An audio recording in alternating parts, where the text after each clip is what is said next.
Boa noite. Agora você acompanha o Conexão Porto Indústria.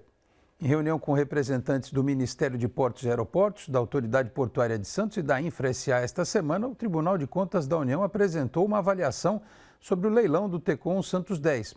O órgão se mostrou contrário à proposta da Agência Nacional de Transportes Aquaviários, ANTAQ. Com isso, o leilão deve ocorrer sem restrições de participantes. Os auditores deram um prazo para a manifestação das autoridades antes de encaminhar o relatório final. A proposta da ANTAQ era um leilão em duas fases, né? Na primeira fase, não poderiam participar as empresas, né, operadoras do porto, e não havendo licitantes, vencedores, na segunda fase, abriria-se para essas empresas poderiam participar, mas em caso de vitória, teriam que fazer o chamado desinvestimento, né? Teriam que vender os seus ativos nas empresas as quais participam, né? Esse é um modelo que estava é, trazendo bastante discussão, bastante dúvidas, medo, né? Principalmente para aqueles envolvidos na área portuária, porque o risco de judicialização seria muito grande, né? Então, o TCU, ao analisar o processo vindo da ANTAQ, entendeu por bem, e eu acredito que é interessante este modelo sim, da possibilidade de um leilão único, com a participação de todas as empresas, né, vamos dizer assim, né, participação geral de todas as empresas, e aí, caso de vitória de empresa que atue no Porto de Santos, ela também faça o desinvestimento antes da assinatura do contrato. Então, é um modelo interessante, é um modelo que evita, né, a judicialização do processo, que é um problema grave na área portuária em geral, né? Porque tudo vai para a justiça e assim traz um alento, né? E abre a concorrência, que é importante. Segundo o advogado e professor universitário, este modelo pode evitar que a decisão sobre o Tecon Santos 10 se arraste ainda mais. Em participação em debates, em congressos, em reuniões, a vontade dos atuais operadores é de participar, né? A questão do desinvestimento, eu acho que é uma consequência até para mitigar, diminuir eventuais problemas concorrenciais, que chamam, né? Os chamados problemas concorrenciais. Então, assim, eu acho que desse modelo, porque esse modelo do TCU foi a área técnica, vai ser relatado pelo ministro Antônio Anastasia, que é o relator do processo, vamos dizer assim, e vai ser votado em plenário. Se aprovado dessa forma, né, vai ser levado, e eu acredito que assim deve ocorrer, porque a vontade do governo, como se vê, né, é de fazer efetivamente esse leilão agora em 2025, né?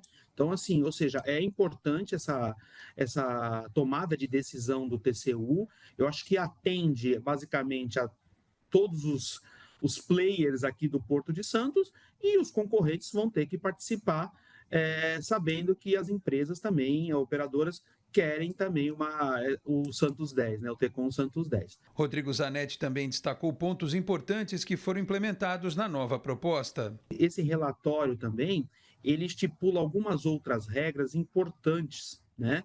Porque esse parecer técnico, ele também cobra ajustes no edital, no questão da anuência prévia, né, da ANTAQ e do CAD, né, até que, enfim, o CAD vai participar, nas chamadas transferências societárias, ou seja, no caso de havendo desinvestimento, o CAD vai ter a possibilidade de participar, anuindo previamente, vai exigir um pátio ferroviário com uma capacidade mínima de 900 teus, né, que também é importante isso, né, o que o edital traga isso.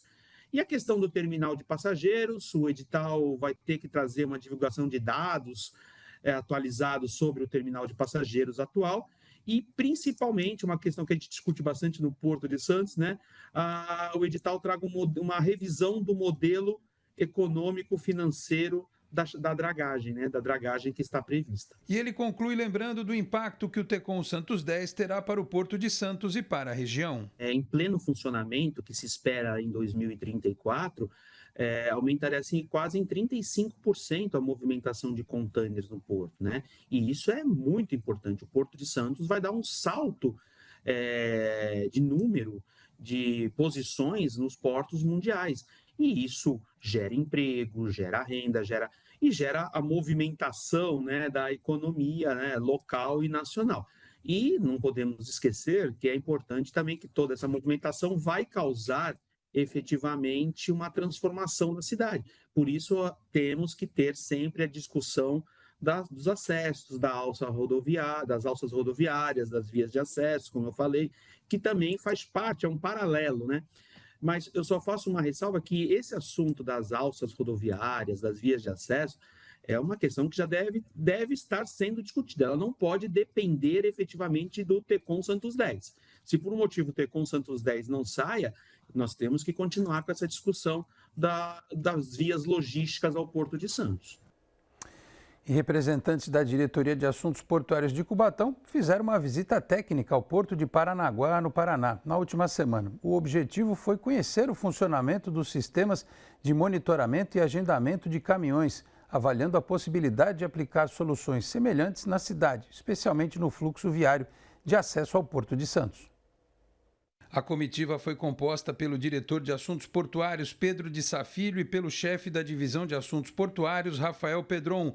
Eles foram recebidos por representantes da empresa responsável pelo monitoramento e agendamento de caminhões, além de equipes da Autoridade Portuária de Paranaguá e Antonina. A grande questão que a gente foi olhar, inclusive acompanhado do cara que foi o diretor de logística da Autoridade Portuária do Paranaguá, ele acompanhou a gente durante todo o tempo de visita, foi exatamente essa questão de agendar e escalonar.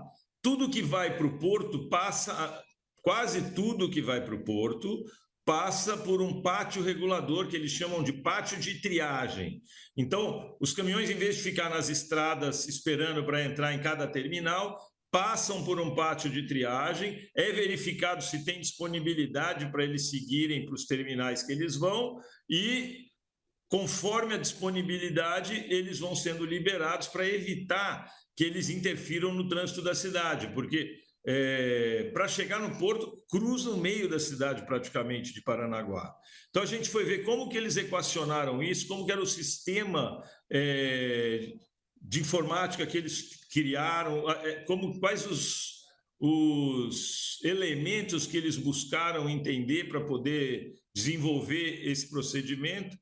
E aí foi muito bacana, porque a gente, além de enxergar isso, a gente percebeu também que esse é um processo muito dinâmico. Então, no dia que a gente foi, a prefeitura estava fazendo uma limpeza numa ponte, que é mão dupla, e fez sistema para e ande, e não comunicou para o pátio regulador. Então, a gente estava com congestionamento, porque a prefeitura estava fazendo uma manutenção, uma limpeza, e não conversava com o porto, que é uma outra preocupação que a gente tem aqui. A visita integra uma agenda estratégica da Prefeitura de Cubatão para buscar soluções que ampliem a eficiência logística. A gente teve uma reunião muito boa com a autoridade portuária, com Anderson Pomini, com Beto Mendes, nessa questão do agendamento. Então, a autoridade portuária está contratando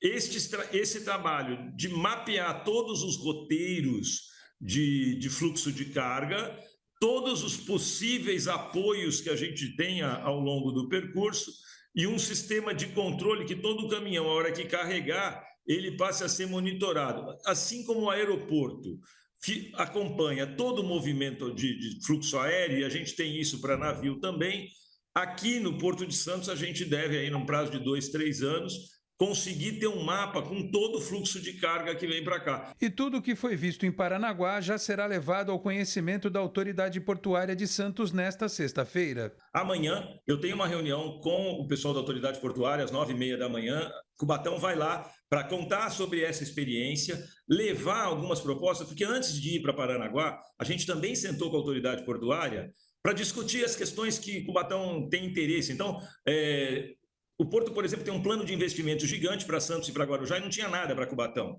A gente amanhã, depois de apresentar para o prefeito fazer as considerações, a gente está levando um pleito de algumas ações e de obras estruturantes para o Porto e que causam interferência com Cubatão. A gente está levando algumas propostas amanhã para eles. A gente vai levar esse aprendizado que a gente fez para Paranaguá. O nosso Porto é muito maior do que o deles. Agora, a gente tem expectativa que o Porto de Santos expanda na direção de Cubatão, que o Porto da Uzi Minas passe a ter uma operação mais intensa. Então, conhecer como funciona todo o processo é fundamental e trabalhar em conjunto com a autoridade portuária é o grande objetivo que a gente tem. A gente, inclusive, amanhã está levando um ofício solicitando a oportunidade de participar do Conselho da Autoridade Portuária, que Cubatão possa ter assento no Conselho de Autoridade Portuária, visto que a gente colhe as consequências da má gestão. E a má gestão, na verdade, é importante deixar claro que não é questão, às vezes, só do porto. Tem muita carga que vai para terminal sem chegar ao porto. E o terminal congestiona a estrada e a gente fala assim, o porto está congestionando a cidade. Mas a gente está buscando também conversar com todos os terminais extra-porto e, por isso, envolver a Prefeitura de Santos, principalmente, para que a gente possa, todos os agentes, efetivamente participarem de uma solução do problema. Lembrando que toda vez que o trânsito para, todo mundo perde. O exportador, o importador, o cidadão, o transporte coletivo, todo mundo perde. E ele dá um exemplo prático. A gente chegou a conversar já com a Ecovias, por exemplo, para que toda vez que um caminhão entrar no sistema da concessionária, de alguma forma a gente tenha uma integração com o sistema de agendamento de portos e da indústria também, porque a gente tem que lembrar que tem carga que vem para o polo industrial, mas que a gente tenha um controle sobre isso a ponto de poder falar assim, olha, esses caminhões não tem por que descer nesse momento, vamos fazer uma retenção em pátios no Planalto para poder evitar esse acúmulo que gera os grandes congestionamentos. E o Conexão Porto Indústria de hoje fica por aqui. O programa volta amanhã às 7h30 da noite. Muito obrigado a todos pela audiência, um grande abraço e até lá. Tchau, pessoal.